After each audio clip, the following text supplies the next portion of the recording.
यहाँ फ़ोटो एक रख कर मना रहे थे तो अच्छा नहीं लगा, लेकिन हमारे यहाँ का बुजुर्ग और नौजवान साथियों ने सभी लोग मिलकर एक उत्साह जगाया और मंदिर बनाया गया। उसके बाद से मूर्ति हम लोग अनावरण किए। बहुत बहुत धन्यवाद। हमारे साथ और कार्यकर्ता हैं, इनसे भी बात करेंगे और जानने के प्रयास भी करेंगे।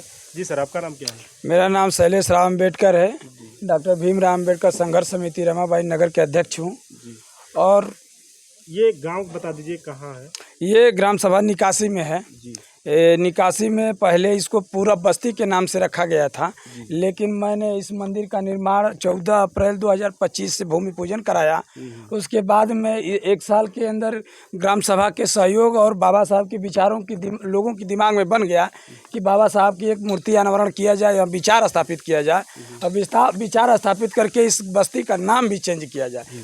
तो उस बस्ती का नाम सारे लोगों के सहयोग से मिल करके कम से कम माता रामाबाई नगर के नाम से हमने इस पूरा बस्ती का नाम माता रामाबाई के नाम से इसका नामकरण किया। पूरा बस्ती माता रामाबाई? नहीं, पूरा बस्ती पहले बोली जाती थी। इसके बाद में अब ये दिमाग में लोगों के आया कि भाई पूरा बस्ती ठीक नहीं लग रहा है, इसको कोई महापुरुष या कोई महापुरुषों के नाम से जोड़ा जाए। तो हमने इसको माता रामाबाई नगर के नाम से रख दिया। बहुत बहुत धन्यवाद। और जैसे कहा जाता है कि हर क्षेत्र में देखा जाए कि अपना अपना पुरुष को ये अब जगा रहे हैं। जैसे लोगों जैसे नहीं कहते हैं कि युवा पीढ़ी जी, तो कुछ लोग बता रहे हैं कि हम लोग भूल गए थे, कि हम लोग जानते ही नहीं है।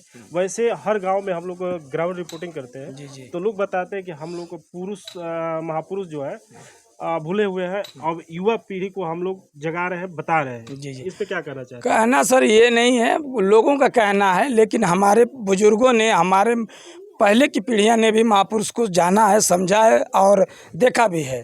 रह गई सवाल कि आज हमको पत्रकार का मौका मिल रहा है कहने के लिए। पहले हमें नहीं मिलता था, पहले हम कहीं भी मना लेते थे तो जानकारी नहीं मिलती थी। आज आप पत्रकार महोदय का भी धन्यवाद करता हूं कि कम से कम हमारी भी जयंती में आप लोग का आना जो है कि स्वाभाविक अच्छा लगा है। और दूसरी बात कि हमारे संघर्षशील महापुरुष रहे हैं और इस देश के भारतीय संविधान के निर्माता और देश को सबसे बड़ी अगर पुस्तक देने वाले संविधान का जो रूप हमको दे करके इस समाज में जीने और जगने का काम किया है तो माननीय doctor BR Ambedkar doctor BR Ambedkar साहब ने किया है। तो इसलिए हर लोगों ने जो है कि पूजा अर्चना का रूप नहीं लेकर के करते हैं, बाबा साहब की विरासत को विचारों में स्थापित करने का काम करते हैं। यही देखा जाए कि कुछ लोग इनको बहुत मतलब हीन तरह से दिखते हैं, मानते ही नहीं है। इस पे क्या कहना चाहिए? कारण है कि सर हमारा मानने का उन लोग का कारण यही है कि ये समाज से थोड़ा निचले तबके थे और सबसे ऊंचले पद पे वो काम कर दिए थे। तो जो ऊंचले पद के लोग थे उन्होंने उनको हीनता की ही भावना से देखा है।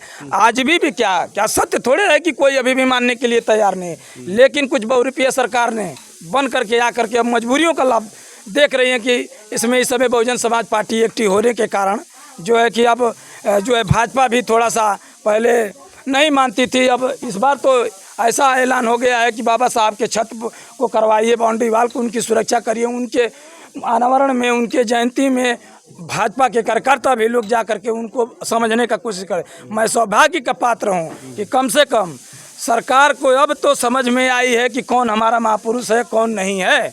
तो आज हमें इस बात की बहुत खुशी होती है कि जिस महापुरुष को दबाया जाता था, सदियों से दबाते दबाते हर जगह उनको दूर ढकेला जाता था, लेकिन अब हमें अवसर इस बात का मिलता है कि हमारे बाबा साहब अब धीरे धीरे हमारे समाज से जगते जगते अब उनके भी बीच में घुसे हैं। तो इस बात का हमको भी खुशी मिलती है। कहा जाता है कि देर सही अंधेर होता है। जब कल का भूला हुआ आदमी जब भटकता हुआ घर आ जाता है तो उसको भूला नहीं कहा जाता है।